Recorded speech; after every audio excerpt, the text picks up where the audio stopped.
Suami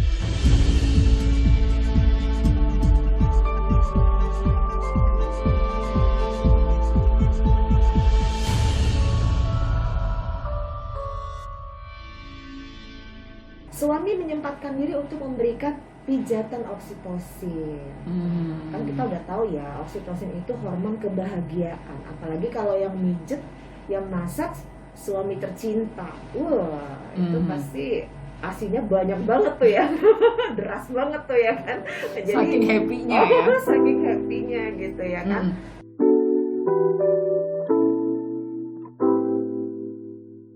90,4 FM Sonora Medan, sahabat Sonora. Kita masih bersama di Sonora Siang untuk hari ini Rabu 6 Oktober 2021. Masih bareng saya Rini Aprianti, dan seperti yang sudah kita janjikan, kita bakal ngobrol hari ini di Sonora Siang Women and Parenting dengan Kak Melanie Fabiola.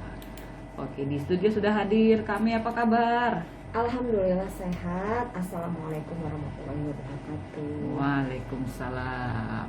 Oke, hari ini kita tahu ya, kalau 1000 hari pertama sejak janin hadir dalam kandungan hingga usia 2 tahun, perkembangan otak anak itu bisa mencapai 80%. Salah satu faktor yang mempengaruhi itu ASI kan Kak Mei? Iya, udah pasti ya. Yang proses pemberiannya itu nggak hanya jadi tanggung jawab ibu, tapi juga tanggung jawab ayah. Harus dong. Mulai dari pembuatan ya, mendidik dan membesarkan ya harus selalu berdua kan. Nah, gimana peran menjadi ayah ASI? Terus ayah ASI itu apaan sih? Kan itu ya. Iya. Kita bakal cari tahu dengan Kak Mei. Apa sih ayah ASI itu Kak Mei? Iya, mungkin sebagian orang belum pernah mendengar istilah ayah ASI ya. Bukan berarti kalau namanya ayah ASI terus ayahnya juga bisa ngasih ASI gitu ya. ASA ya, air susu ayah gitu ya. Enggak ya, bukan seperti itu.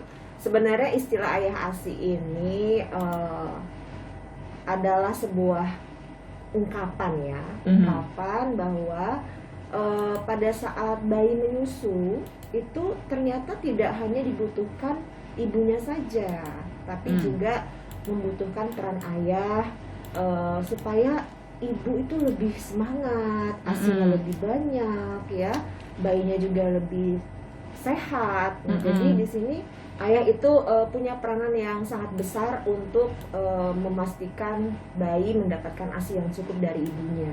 Ya, jadi dalam hal memberikan perhatian, ya kan, memfasilitasi ibu, mendukung ibu ya, memastikan ibu dan bayi dalam keadaan sehat.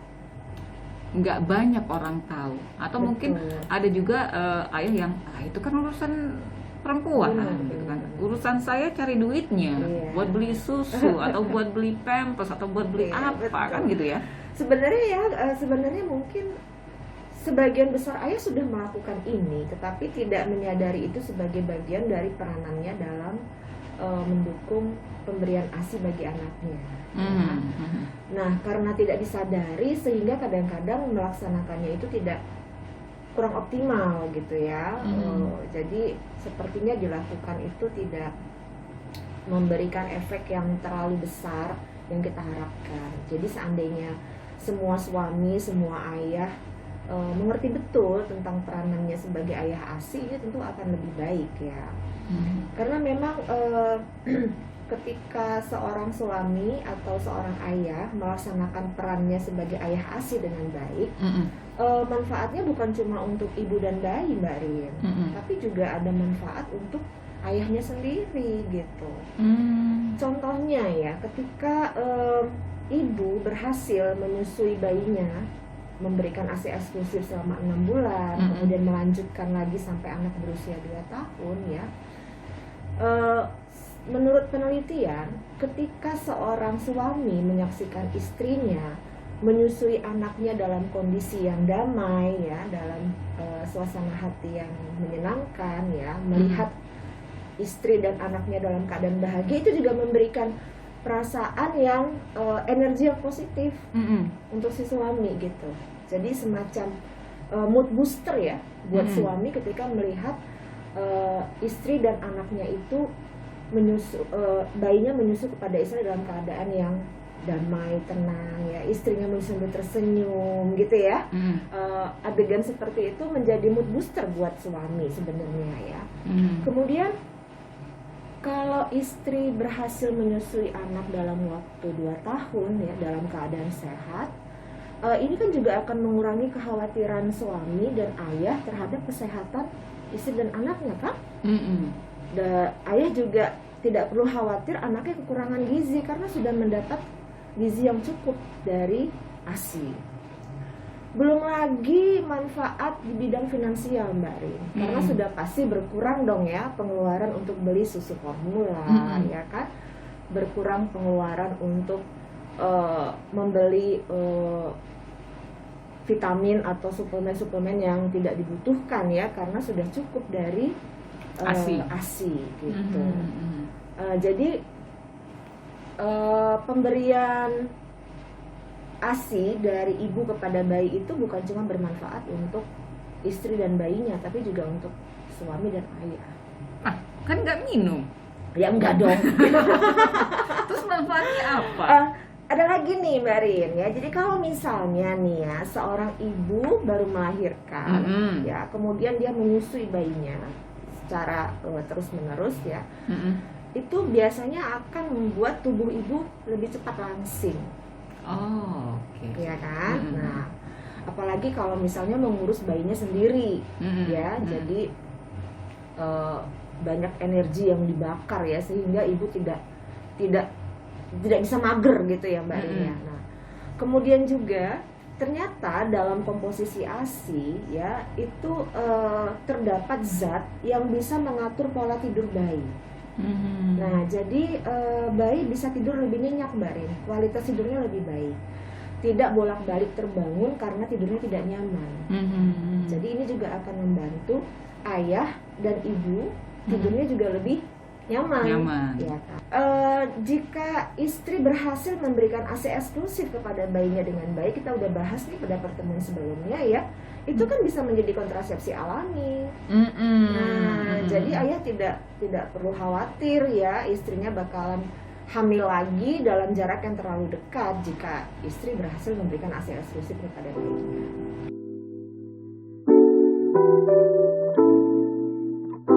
Oke, jadi tadi kita sudah bahas nih beberapa manfaat ya, mulai dari manfaat ekonomi ya, kemudian manfaat energi positif buat suami, buat ayah ketika melihat istri dan anaknya bahagia ya saat menyusui, kemudian juga manfaat pola tidur ya, karena ketika anak tidur nyenyak, orang tua juga otomatis tidurnya bisa lebih nyenyak ya, tidak bolak-balik terbangun karena bayinya tidak nyaman ketika tidur ya kan.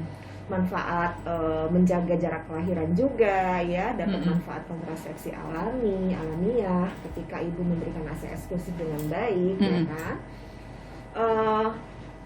Tadi saya belum sebut ya satu lagi manfaat, ternyata bayi yang mendapatkan ASI eksklusif ya pada 6 bulan pertama itu ternyata pupnya, kotorannya itu baunya tidak terlalu menyengat, berbeda dengan bayi yang mendapatkan susu formula gitu.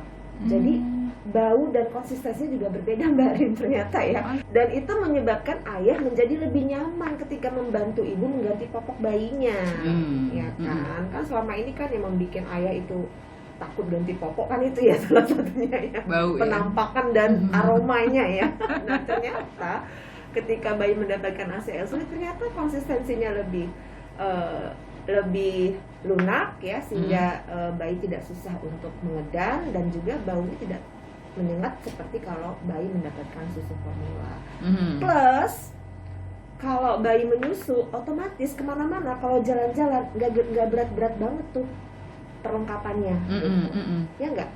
Nggak perlu bawa botol susu, nggak perlu bawa susu, ya kan? Lebih ringan gitu.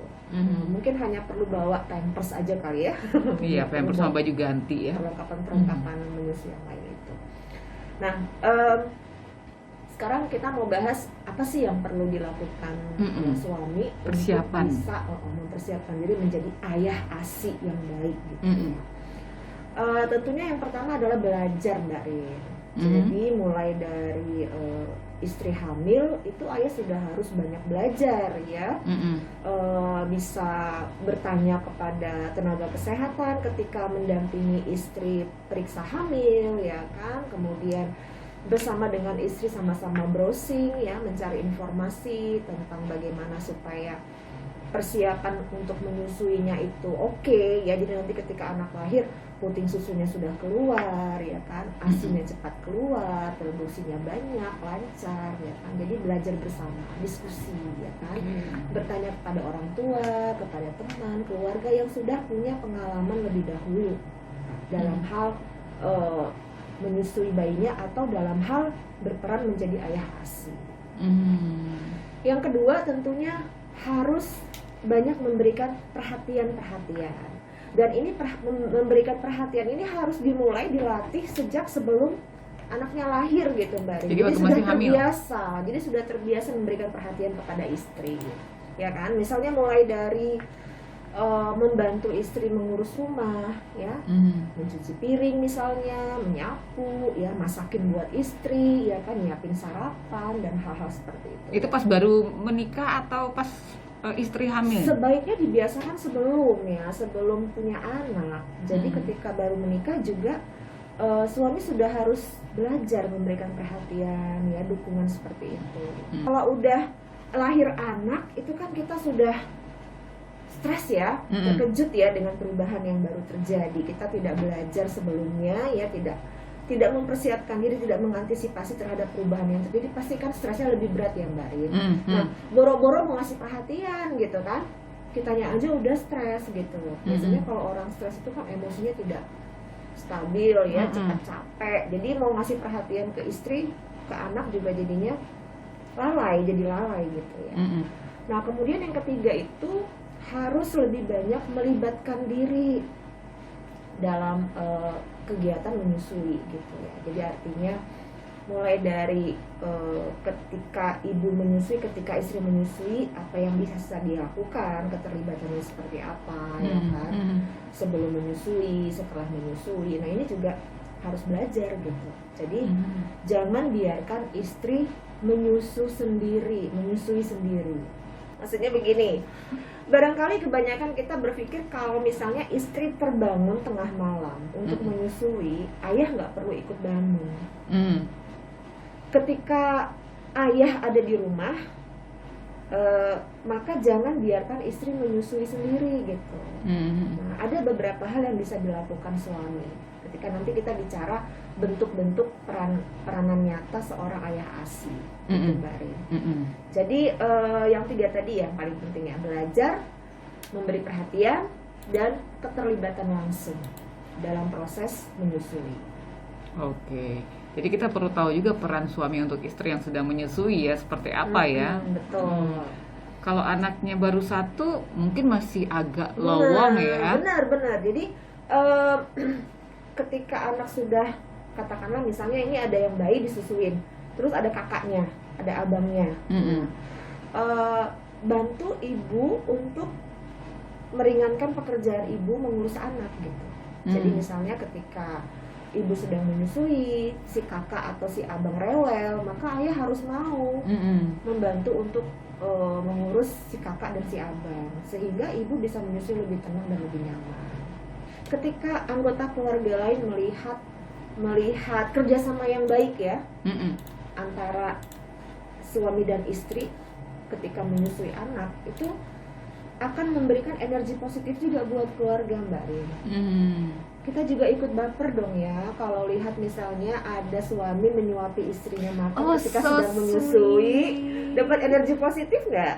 Kan rasanya kita ikut senang, ikut bahagia, ikut baper gitu ya.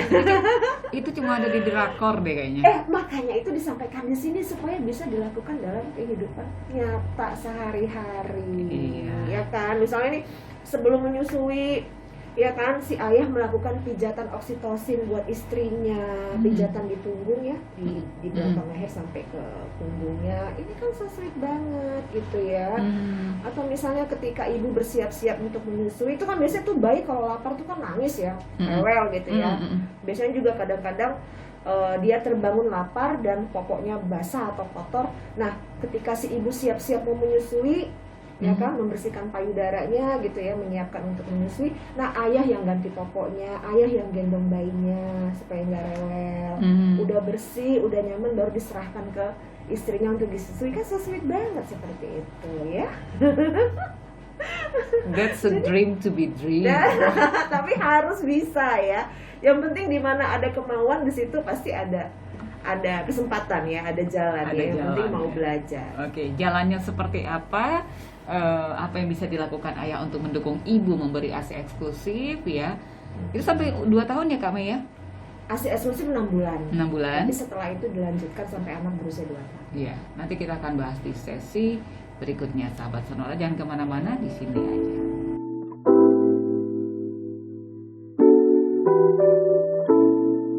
Kami, apa sih yang perlu dipersiapkan gitu ya dari seorang ayah sebagai ayah ASI agar ibu atau agar istri bisa menyusui dengan nyaman, menyusui dengan sehat, happy, seperti itu. Kan ada prepare, ada yang harus juga mengerti oleh ayah. Nggak mungkin kan disuruh beli popok nanti nanyanya gimana? Ada sayapnya.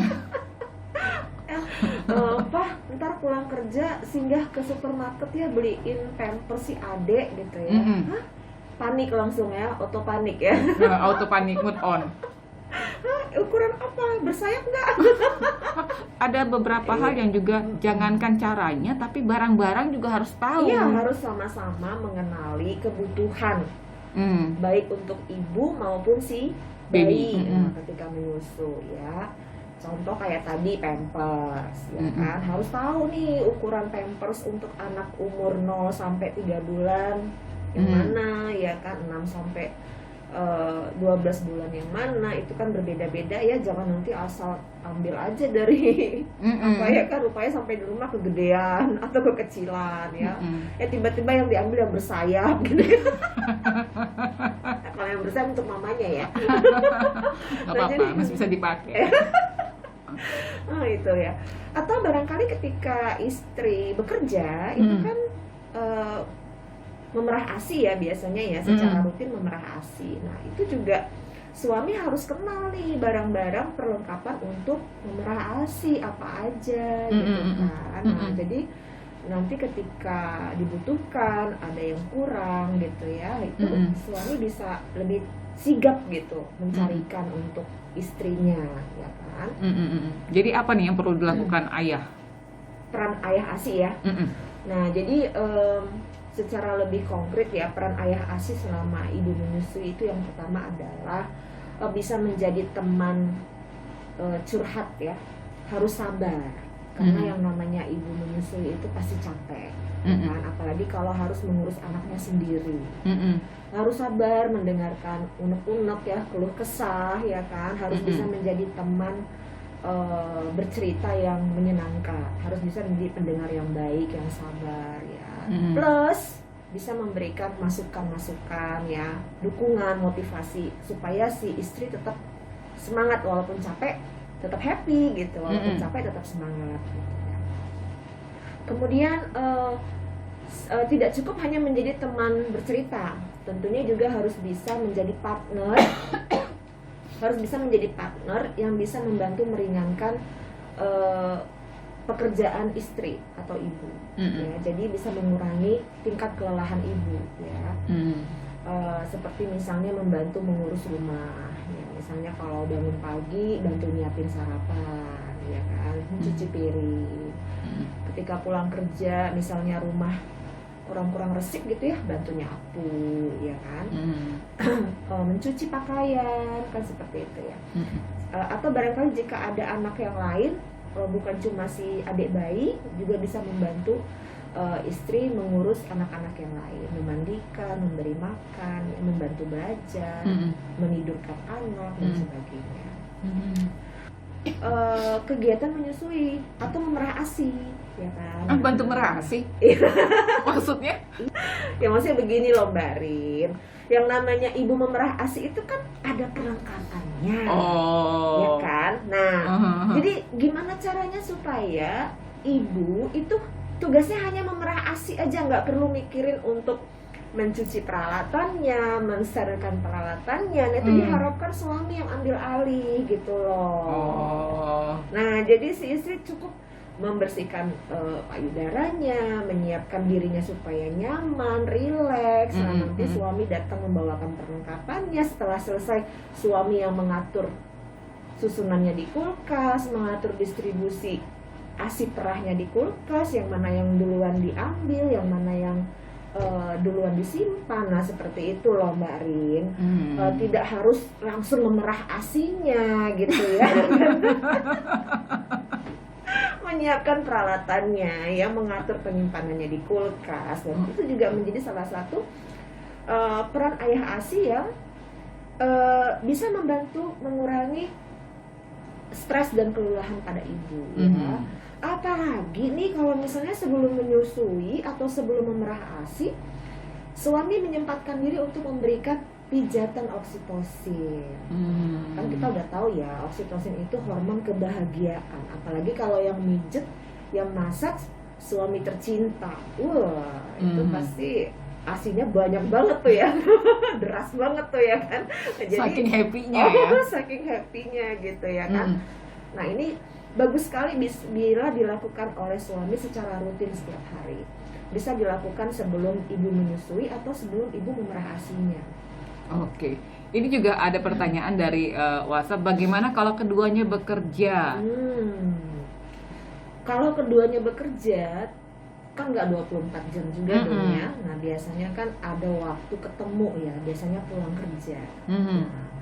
Nah ketika pulang kerja, ini sama-sama capek posisinya ya. Udah capek, kami nggak ada namanya pijat-pijat, udah langsung kasih aja.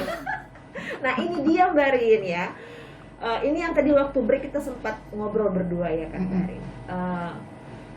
Biasanya jika kita sering menyaksikan pemandangan suami melayani istri ketika menyusui ya, menyaksikan pemandangan ayah kita dulu memperlakukan ibu kita ketika punya adik bayi itu spesial banget, istimewa banget. Itu kita ketika punya keluarga sendiri pasti akan lebih mudah melakoninya gitu. Tidak menganggap itu sebagai sebuah kewajiban atau beban, tetapi kita merasa itu sebagai bagian dari budaya kita gitu. Bagian dari diri kita, dari keluarga kita. Karena kan memang kita sudah pernah juga bahas pada topik-topik sebelumnya, bagaimana pola asuh yang kita terapkan di rumah itu sebagian adalah mencontoh pola asuh dari orang tua kita, kan gitu ya. Nah jadi ini nih yang mau kita tanamkan kepada keluarga di Indonesia. Jadi mulai dari sejak muda kita harus sadar bahwa perilaku seperti ini jangan dianggap sebagai sebuah beban, bikin capek gitu ya, dianggap sebagai kewajiban. Nah itu jadi berat dia. Tapi kalau kita melakoninya dengan happy dan kita menyadari ketika melakoninya kita juga dapat energi yang positif, kita juga lebih semangat, termotivasi, kita juga senang gitu ya, pasti nggak akan ada alasan, aduh capek, aduh males lah, enakan tidur gitu ya. Kalau kita tahu betul manfaatnya apa buat kita gitu loh Mbak.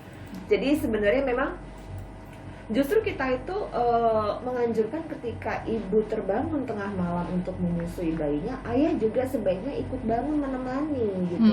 Bantu ngasih pijatan-pijatan ringan ya ketika ibu menyusui ya di sampingnya. Walaupun mungkin sambil rebahan, tapi ketika tangan kita itu memegang lengan istrinya ya ikut mijet gitu ya, membelai-belai kepala istri tuh, waduh itu support yang luar biasa loh Mbak Rin.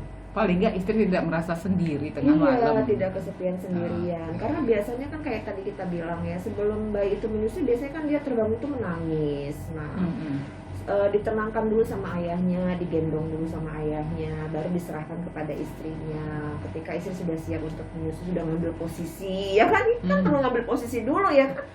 Siap-siap dulu ya kan? Nah, baru nanti bayinya diserahkan. Ini kan so sweet banget ya. Bisa juga membangun kedekatan batin yang lebih kuat antara suami istri dan antara ayah dengan bayinya. Ini kadang-kadang ayah itu merasa bonding itu terbentuk begitu saja ya. Banyak orang tua yang berpikir bonding, ikatan batin antara ayah dengan anak itu terbentuk begitu saja. Artinya memang itu sudah ada gitu. Padahal tidak, bonding itu bisa diperkuat ya, dan dia juga bisa melemah ya kan, tergantung dari intensitas kontak antara ayah dengan anaknya gitu. Kontak itu terjadi pada saat kapan?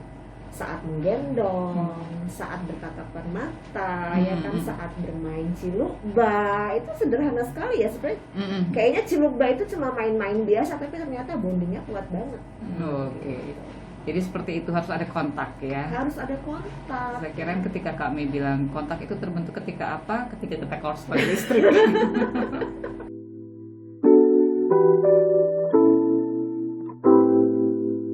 Selama ini ada juga yang sudah melaksanakan tapi nggak tahu kalau itu adalah peran ayah asi. Dari peran ayah asi. Seperti yang kami sebut di awal, ya kan.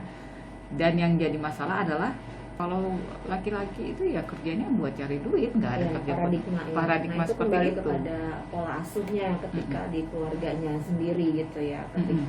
Karena memang nggak bisa kita pungkiri sih Mbak Rin ya, memang anak laki-laki di Indonesia ini dididik untuk kalau nanti dewasa tuh mencari nafkah gitu.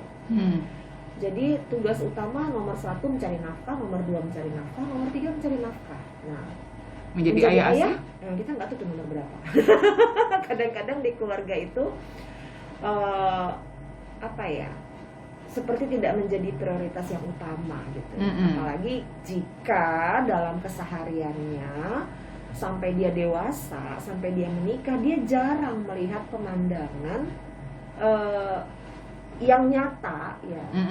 Bagaimana sebenarnya seorang suami berperan menjadi ayah, terutama pada saat istrinya sedang menyusui. Pemandangan yang dia lihat sehari-hari yaitu biasanya ibu menyusui sendiri, ayah sibuk sendiri gitu. Misalnya ayah nonton TV, ya ibu nyusui bayinya sendiri gitu. Ya kan? Ayah makan, ya kan, atau ayah minum kopi, ya ibu mengurus anak-anaknya di lain tempat gitu. Jadi ini pemandangan yang dia lihat sehari-hari, jadi tidak jarang gitu mendapat contoh perilaku yang nyata bagaimana sih sebenarnya melaksanakan peran ayah asi tadi gitu Mbak Rin. Apa yang harus dilakukan ayah sebagai ayah asi? Yang harus dilakukan ayah sebagai ayah asi adalah memberikan dukungan, perhatian, memfasilitasi, memastikan istri dalam keadaan sehat, semangat, bahagia menyusui bayinya. Nah, tadi kan kita udah kasih beberapa contoh ya Mbak Rin ya, misalnya membantu meringankan pekerjaan rumah tangga, membantu mengurus anak, mengurus rumah gitu ya, membantu mengatur, membantu menyediakan perlengkapan ibu untuk bisa menyusui dengan nyaman, ya kan? Apakah itu menyusui atau memerah ASI, ya kan? Sampai mengatur penyimpanan distribusi ASI perah dalam kulkas, ya, memberikan pijatan oksitosin kepada ibu, memastikan ibu cukup tidur dan cukup gizi selama menyusui, ya. Jadi memastikan tuh stok makanan bergizi di rumah selalu ada, ya kan? Ketika ibu sedang lelah, ya, ibu sedang istirahat, kemudian anak-anak rewel, ayah yang membantu untuk menenangkan anak-anak supaya istri tetap dalam keadaan rileks, ya, cukup tidur, cukup makan, ya, dan makanannya harus yang bergizi. Ini ayah nih yang punya tanggung jawab gitu. Oke, ada chat di WhatsApp 08316615 sekian. Sampai dari usia berapa sampai usia bayi berapa menjadi ayah asi? Dari usia bayi. Ya, selama istri menyusui dong, ya kan? Harapan kita tentunya sampai anak berusia 2 tahun, ya kan? Dan fokus utama kita adalah ASI eksklusif. Bagaimana supaya ibu mampu memberikan ASI eksklusif kepada bayinya sampai berusia 6 bulan. ASI eksklusif itu saya ingetin lagi adalah pemberian ASI aja, tanpa makanan tambahan atau minuman yang lain, kecuali obat pada saat bayi sakit.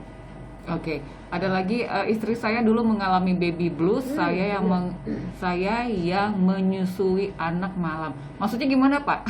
Nah, ini benar, ini menarik banget nih. Tadi kita tidak senggol ke situ ya. Baby blues ya. Mungkin nanti bisa jadi bahan topik berikutnya. Salah satu faktor ternyata menurut penelitian nih, salah satu faktor yang bikin ibu mengalami baby blues atau depresi pasca persalinan itu adalah menyusui juga, Mbak Rin. Masalah menyusui ini kelihatannya bagi kita menyusui itu kodrat ya. Kita menganggap menyusui itu kan kodratnya perempuan. Nah, tapi pada kenyataan tidak semua perempuan mampu melaksanakan kodratnya dengan baik. Ternyata dia perlu dukungan, ya kan? Dan itu sangat dipengaruhi oleh suasana hati, emosi, pikiran, tingkat kelelahan. Nah, jadi ibu yang tidak mendapatkan dukungan, perhatian dari suami dan keluarga itu resiko tinggi mengalami baby blues, Mbak Rin. Jadi yang dimaksud dengan menyusui itu begini, Mbak Rin, barangkali ASINya diperah.